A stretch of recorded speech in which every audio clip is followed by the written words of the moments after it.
Welcome to Functional Philosophy, the show in which I, Charles II, explain and apply Ayn Rand's philosophy, objectivism. If you'd like to ask me a question on objectivism or its application, just go to charles2.com/contact.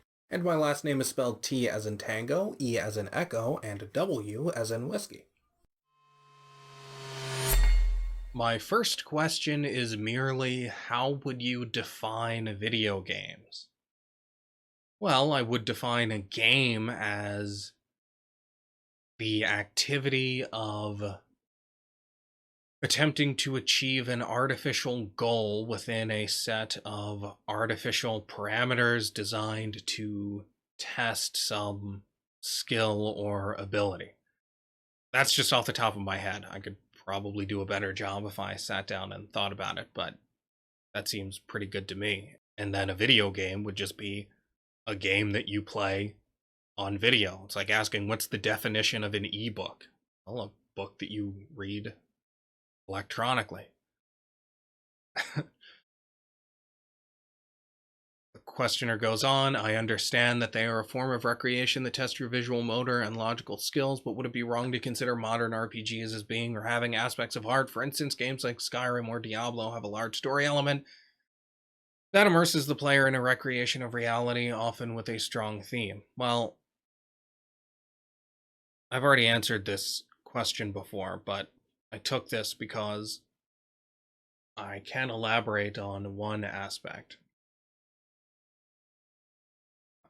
I mean, the short version of my previous answer is that games can have artistic elements but aren't art themselves, because if you take the totality into account, they just have aspects that contradict the nature of art. It's like the paintings on the side of a Greek vase.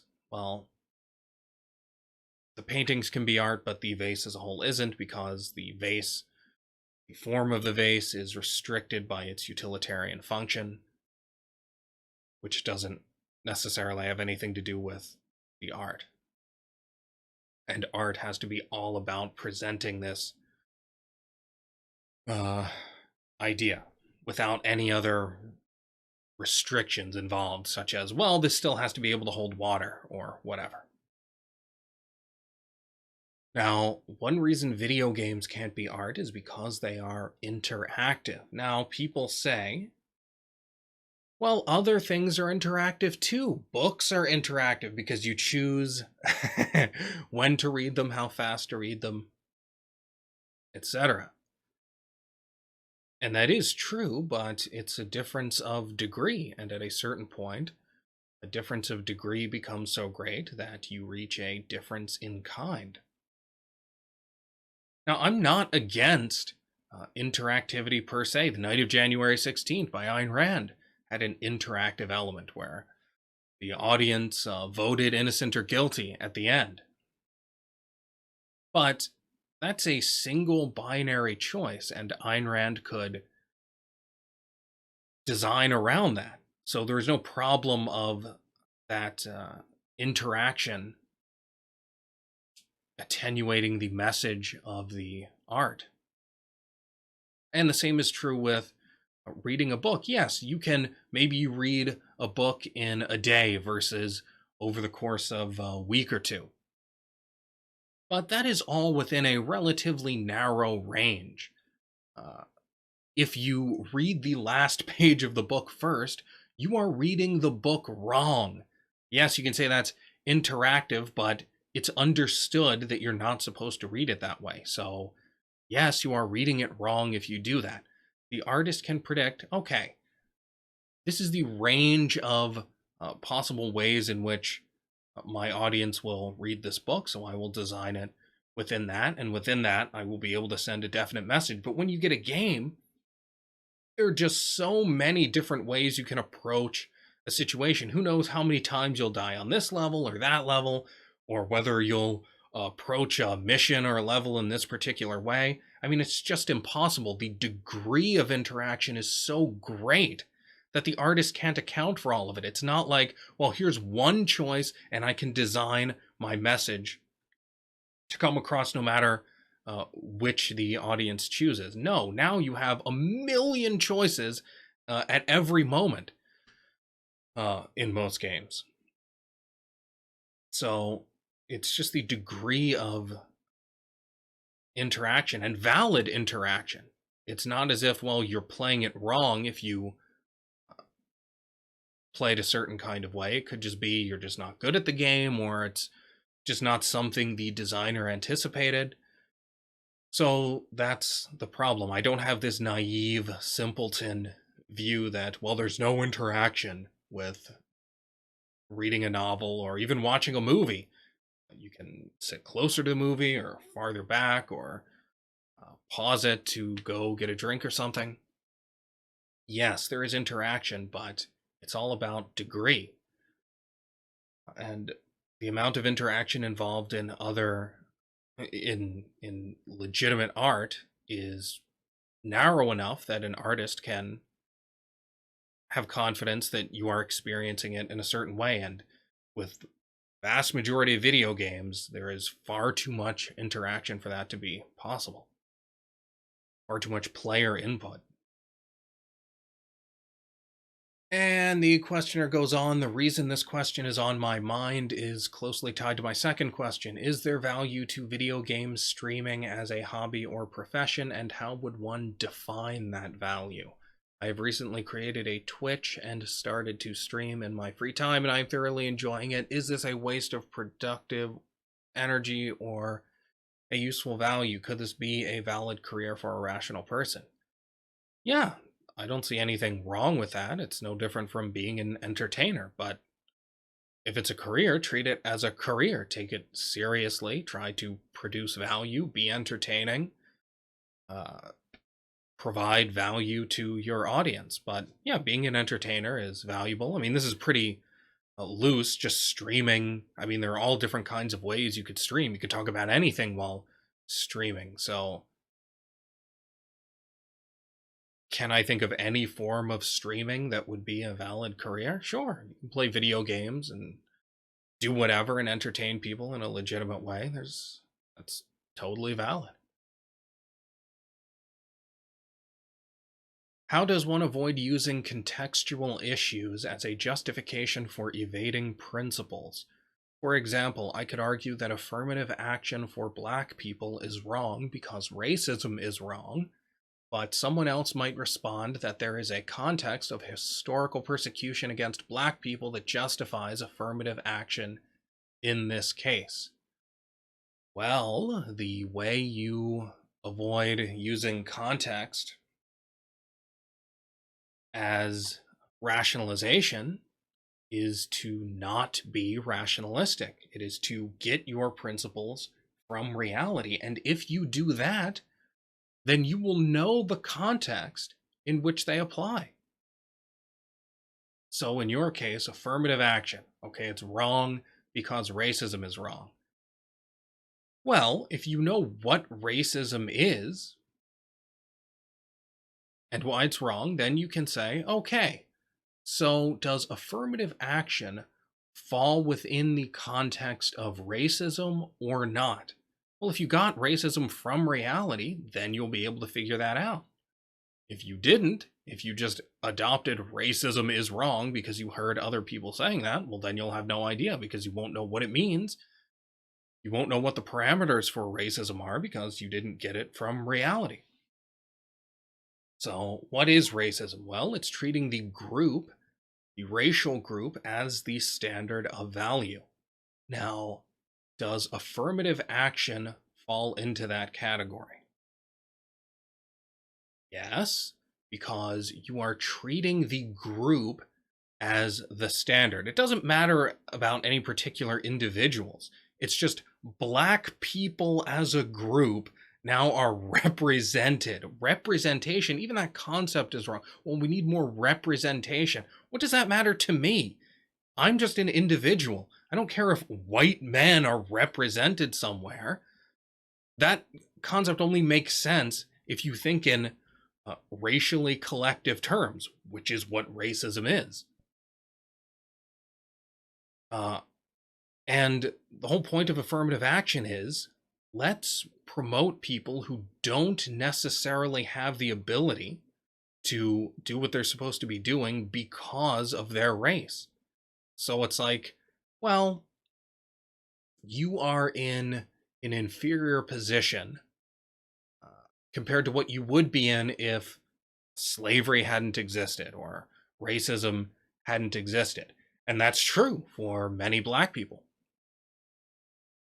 But you don't solve that by then ignoring facts and pretending they don't exist.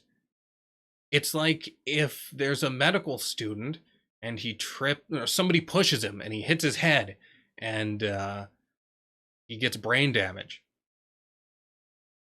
and he's just not smart enough to be a doctor anymore.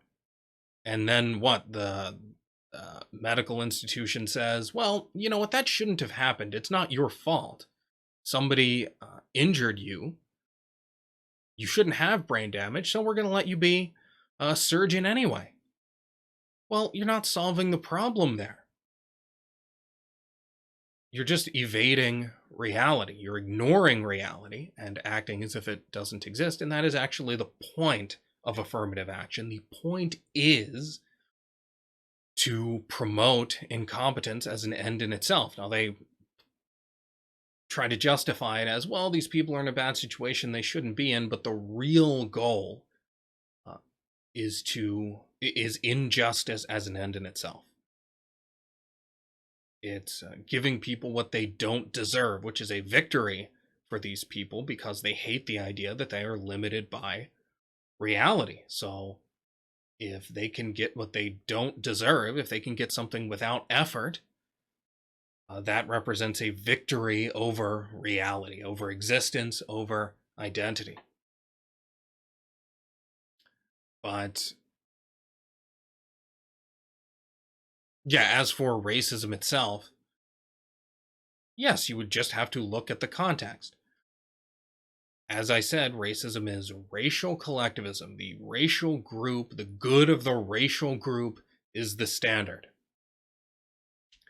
And once you understand that that's what racism is, because you got the concept from reality, then you just look and you see, okay, well, does affirmative action fall within that context or is it outside of that context?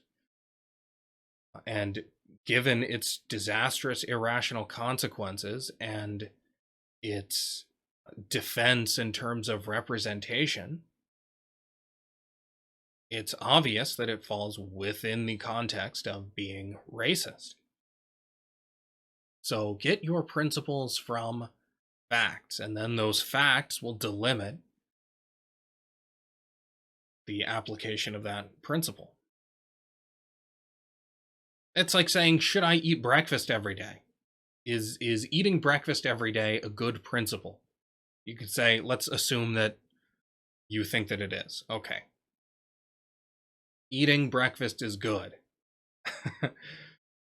Well, now, how do I know if I'm trying to skip breakfast that I'm not just using context as a rationalization? Well, if you got the idea that breakfast is good from reality, then you'll know. Because you can say, oh, breakfast is good because it's healthy, it gives me energy throughout the day, so it aids my life in that way. So, should I skip breakfast if I'm late for work and going to lose my job if I'm late? Yes, because breakfast is good because it aids your life. And if you eat breakfast now, it's obviously harming your life overall. But if you say, well, I just don't feel like eating breakfast, does that mean now I'm outside of the context when eating breakfast is good? No, because your feelings don't dictate whether your breakfast is going to give you energy to function throughout the day. Now, I'm not actually advocating eating breakfast or anything. I don't have any particular view on that. I skip breakfast, but that's just an example. If dishonesty and stupidity are one in the same, wouldn't Immanuel Kant be the dumbest man who ever lived? It is one and the same, of course, but no. I don't say that dishonesty and stupidity are one and the same. I say that stupidity is a moral issue and a result of dishonesty. It is not the only result of dishonesty. What dishonesty does is move you away from reality. But that can take different forms. It can take the form of stupidity, where you just don't think, you don't look at reality, you don't engage with it, and so you're just dumb. You're a mindless person. You're just unthinking. That's one form and result of dishonesty.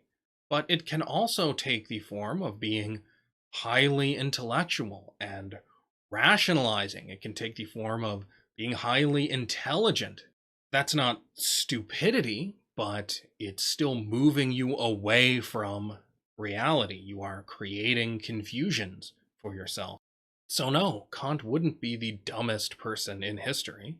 He would be the most profoundly opposed to reality, which his philosophy is.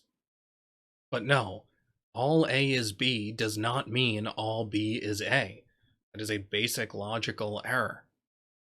If I say all stupidity results from dishonesty, that does not mean dishonesty produces only stupidity. If you'd like to keep up with everything I do, just go to charles2.com. If you'd like to enable me to do more, just go to patreon.com/charles2 and become a supporter. Thanks for listening.